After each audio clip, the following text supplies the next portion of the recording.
What's shaking, y'all boys? This is Red Rum back with another video, man. I'm here with a Cavs footage, man. They actually pretty nice.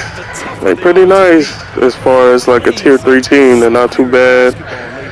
It's sad that the Rockets ain't got their full members because I would be using them instead of the Cavs, but I digress. But hopefully y'all had a nice Thanksgiving.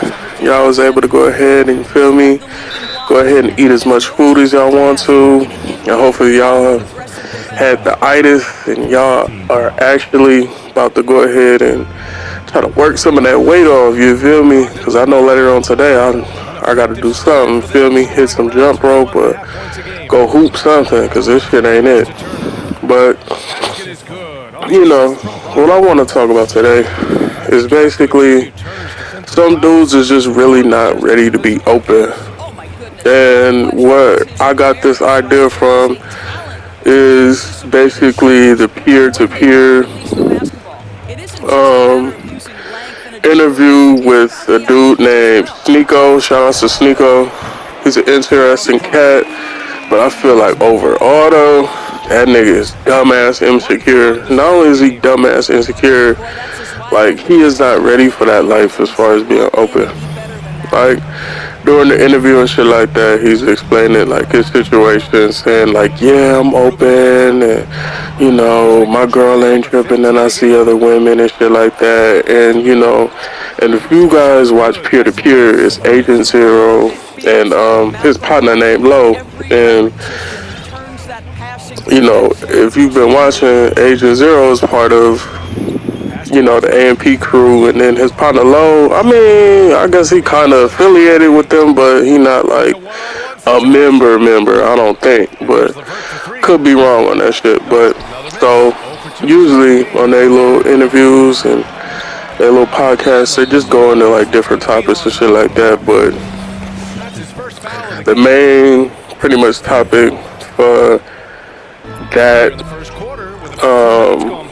for that podcast was basically how he couldn't handle the fact that he went to an orgy. Nico couldn't, you know, go to an orgy and pretty much try to smash out some hoes, and you know, and having his girl get dug out. So basically, in essence, like he couldn't imagine, you know, him getting having his girl pretty much being with another dude. He even said it, but like it was certain times where he was like going back and forth saying, well, it's toxic masculinity and things like that, on why I couldn't, you know, really accept the fact that my girl is sitting up getting piped down by another dude. But that's the part of being open. Like he wants it one-sided. And basically Agent Zero and Low was basically telling them like it's basically not open if you gonna go ahead and have her only go on dates while you sitting up smashing other girls and shit. And there was a couple of times where Famo was like, you know, if the girl, you know, if my girl end up, you know, sucking somebody else's, you feel me, on at the party, we're done. This is over. Like I'm gonna end the relationship. But I'm like, yo, man, that's part of being open. And not only that, how do you know that she not gonna smash some other nigga? And he even admitted, he was like, yeah, man, I'm not in her area right now, but she could be smashing somebody else. And I'm like, yeah, you can't stop that.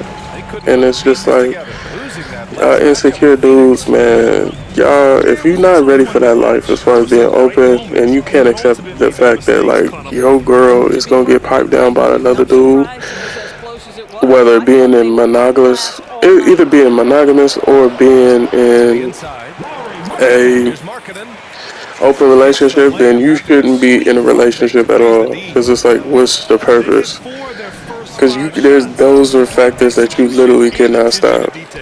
And this guy, I don't know, man. He just, I feel like overall, he's a funny dude. You know what I mean? Interesting character, like I said. But him just being able to just being in an open relationship, it's just not for him, man. He just keeps saying, "Oh well, look, uh, you know, because they was painting different scenarios for him. They were just painting different ass scenarios for him, basically. As we get this green, shout outs to Osman, man. But this gameplay here, it was alright. It was light work. I don't know why Femo decided to go ahead and quit at the fourth quarter, bro. Like, he could have put up a fight and did something, but his ass totally gave up. But that was a little spoiler. But anyway, back to what I was saying about Nico. So, it's just, he said that he was traumatized by the situation. I'm like, how are you traumatized? Like, you signed up for this at the end of the day. Like, when I was hearing the whole fucking podcast, like, I was just annoyed because I was like, yo, you signed up for this. You literally signed up for this.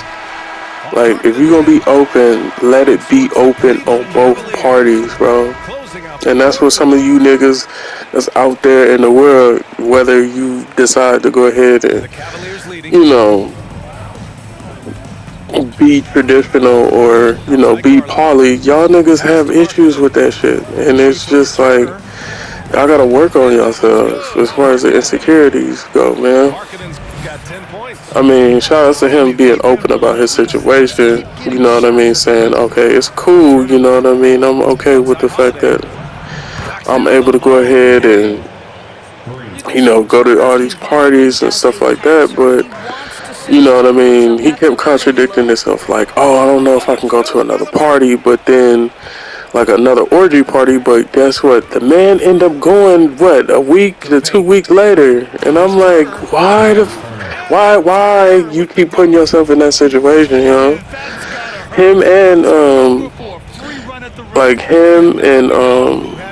a couple other people that was on the podcast was, like, literally just, like, confused. Because it's like, yo, you sending mixed messages, like, why aren't you able to go ahead and do what you need to do as far as being in an open relationship on both ends? But, you know, I just wanted to say, like, overall, Famo was simping. I mean, I feel like at the end of the day, because he said his girl was so-called quote-unquote bad, in which I believe, like, he can't see his bad girlfriend, you know, getting piped down by shit, by anybody, you know what I mean? Because the couples that they was dealing with was pretty much, you know, older people. And I'm like, at the end of the day, fam, if your girl is bad, you can't stop people from wanting to go ahead and fuck your girl. And it's like, it's sad, yo. It's like, where's your manhood at, man? Like, you know what you signed up for, bro. But I don't know. Y'all go ahead and y'all take some notes down, and y'all go ahead and watch the interview, and y'all let me know y'all thoughts on the peer-to-peer interview with Sneeko and his deliberation on being in an open relationship. I think overall, in my opinion, Famo should not even be in a damn relationship. Period. Well, not in an open one anyway. I mean, monogamy might be good for him, where he only dealing with one chick. Cause at the end of the day, like, that ain't open at all. Like, and that's what most niggas want to do. At the end of the day, they want to have a girl that they sitting up. They allow her to go ahead and do, like, other shit, like dates and whatever. But when it comes to the smashing, nah, not my baby girl. I can't have my baby sitting up smashing head and fucking, you know, Fred and shit. Goddamn Tyrone or somebody, you know what I mean? And y'all niggas gotta tighten up with that shit. That shit ain't cool. And then what kind of broke his heart was the fact that when Famo that was piping down his girl was smashing his girl, the nigga, man, the nigga said it crushed him the fact that like she moaned a little bit louder and had her toes curled up. You know what I'm saying? Really enjoying the experience, and his ass was just very much just in distraught because it's like, oh, I never had that reaction from my girl before. It's like, nigga, there's gonna be motherfuckers that know how to fuck better than you, fam. And he gotta work on his damn security issues, bro. Cause it's like, what the fuck are you doing? Like, I was literally just screaming at my damn TV. I was literally screaming at my TV when I was sitting up trying to watch this damn vid on YouTube. But, you know, all I gotta say is, man, y'all gotta value yourselves and, you know, and actually know know who you are at the end of the day and know what's gonna work for you and what's not gonna work for you. And apparently for Sneeko, his simp ass, open relationships do not work for his ass. But, you know, I digress, bro. I'm gonna let y'all enjoy the rest of this gameplay, y'all. I don't know if I'm gonna have me another vid. I gotta either go into the archive or I might make a couple fresh little vids for y'all. But I don't know when I'm gonna post again. Cause you know what I mean? The free is not all that, you feel me? It's not all that accessible like that. But, you know, I'm gonna let y'all enjoy this shit.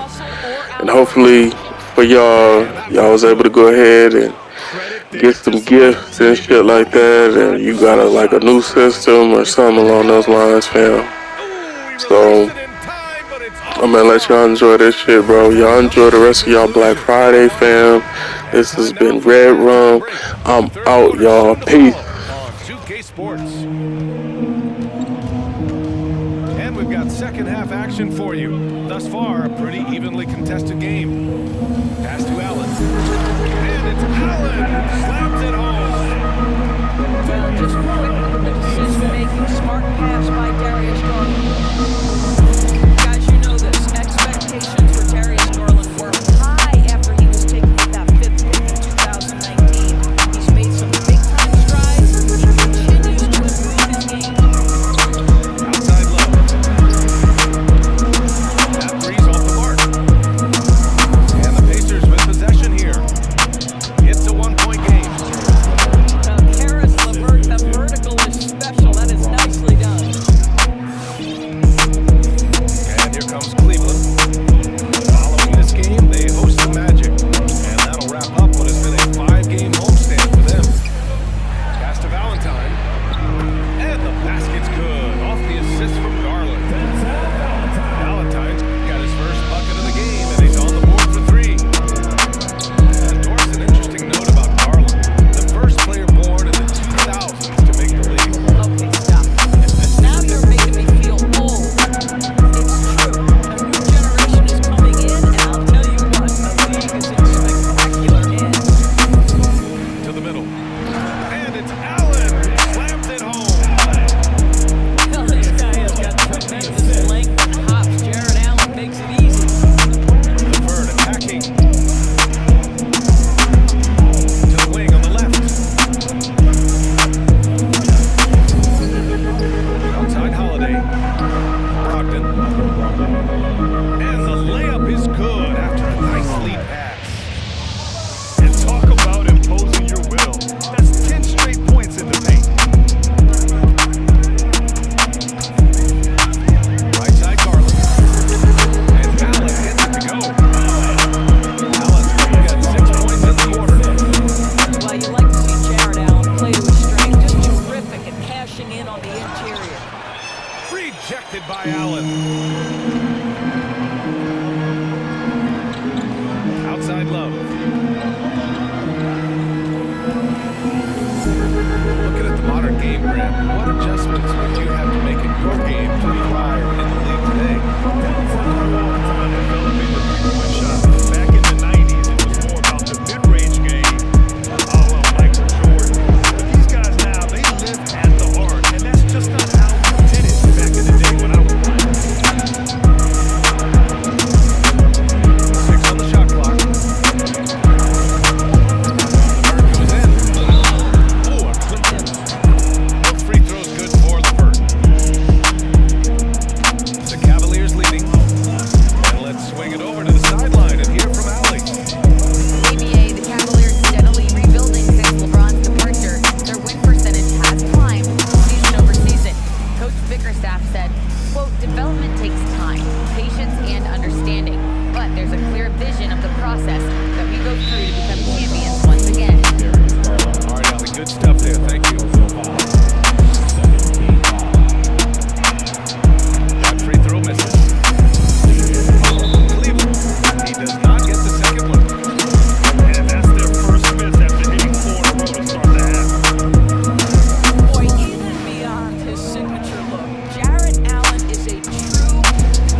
26 seconds left in the third.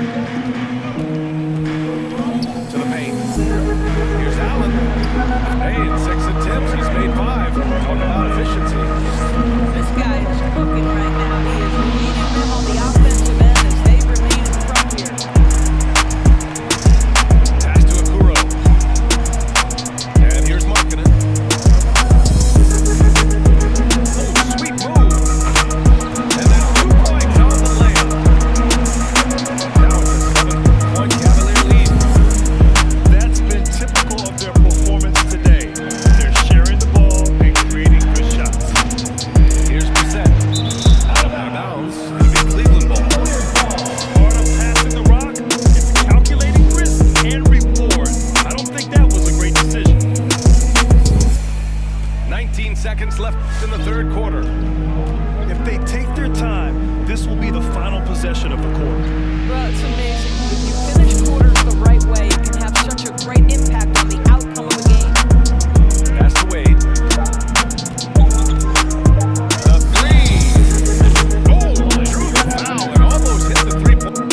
And he can't make it 3 for 3. And here at the end of the third, it's a double-digit ball game. Cavaliers ahead. They're up by 11. And we're coming right back.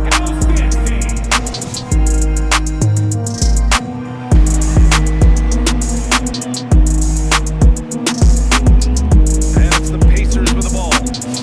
They trail by 11. They'll be hosting Toronto for their next one. And that's the first of just 2 home games for them. Down low. Here's Turner. And then Turner with the dunk.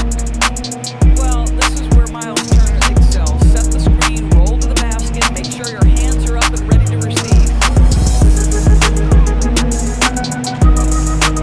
Here's the Okuro. Marking it outside. From outside, off the mark. Outside Holiday. Pass to Sabonis. Out of bounds. It'll be Cleveland ball. Substitution for the Pacers. And so it's Cleveland with it. Here's Okuro.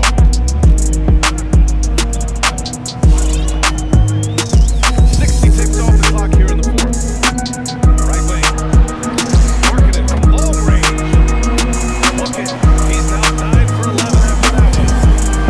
Well, Okoro is a team-first guy that wants to involve his teammates. Pretty pass there. Outside for Brogdon. Off the mark there with a 3.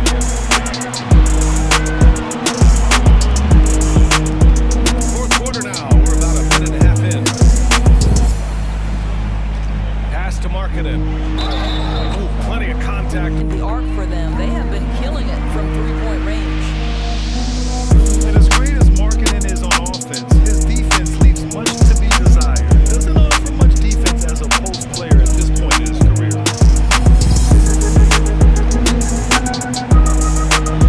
Outside Brogdon. Back to Turner. Outside for Brogdon. From outside the arc. The Cavaliers pull it in. And for Markkanen and his defense, it's a work in progress. Grant, there's still some time for him to improve. He's got a long way to go. Not a natural rebounder. Just looks a little uneasy when switched into ISO situations. Pass to Turner. Now here's Sabonis. And stolen by Markkanen. Inside. Here's Love. You know, just so smart. Him and Love, tricky, crafty, you name it, he's got it in his game. Outside Brogdon.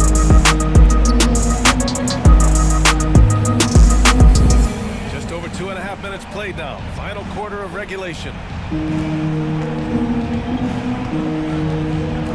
Clock at 4. And they turn it over. Shot clock violation as the buzzer sounds. Pacers substitution.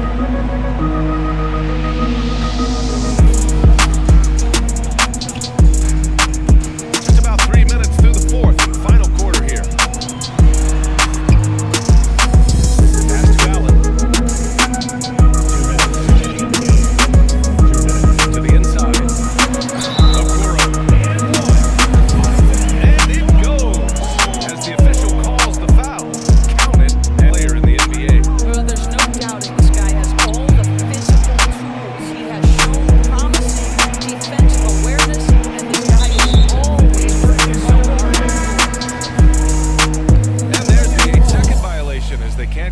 across half court in time.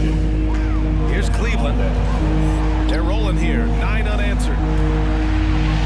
Oh, here's Love with the jam.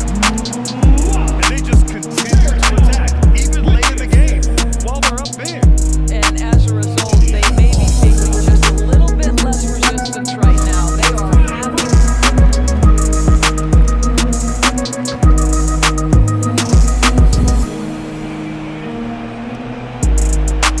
They're going to turn it over. They couldn't get it inbounds in time. Talk about a way to deflate the team. Well, I think it kills your energy, and it certainly kills your momentum. Out to the wing. Here's Osman. Three-pointer, no good. And here's Turner. And they call the 8-second violation. Too much time getting it up court. Grant, as someone who played abroad on Team USA, how exciting is it to see how much more international the league has become? It's fantastic, no question. Back then, we saw so many talented foreign stars playing internationally, but now the best really do all find their way here to the NBA. Boy, that's the vision and ability to deliver precise passes. Rubio completely on point. You have to limit mistakes. They're so tough to overcome. These are the kinds of plays that can be game changers, that can make you hang your head. Sabonis with it. And that's going to be a turnover. They call him for the 8 seconds. He pushed a little too hard there trying to close the gap. And yes, he paid the price. That's a big miscue, and you hate to see that happen at this point in the game. And what a complete performance we saw from them. A dominant win in every way for the Cavaliers. And it was a big-time performance across the board. They looked like they were having fun out there, Grant. BA, it was almost like watching a cat play with a mouse. I mean, they did pretty much anything they wanted to do out there today. And with this one, they go double digits in the win column. He pushed a little too hard there trying to close the gap. And yes, he paid the price. That's a big miscue, and you hate to see that happen at this point in the game. And it's Allen who slams it home. They got a big lift from their crowd tonight, giving them the energy they need. What an impressive performance, to say the least. At this point, it looks insurmountable. 8-second difference between the shot clock and game clock. Garland for 3. Nails it from beyond the arc. Finishing the game strong. This is how you shut the door on any hopes of a comeback. No question. They've got hot at exactly the right time. Clutch play on a team level.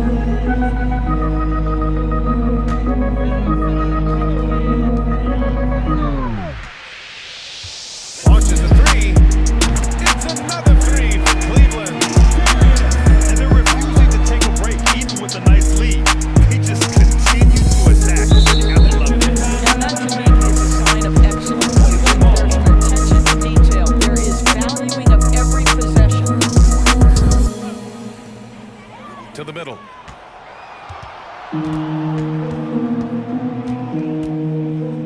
And so it's going to be a 3-second violation there on the defense. At the line for Cleveland, Kevin Love. Shooting 1. And the technical free throw is good.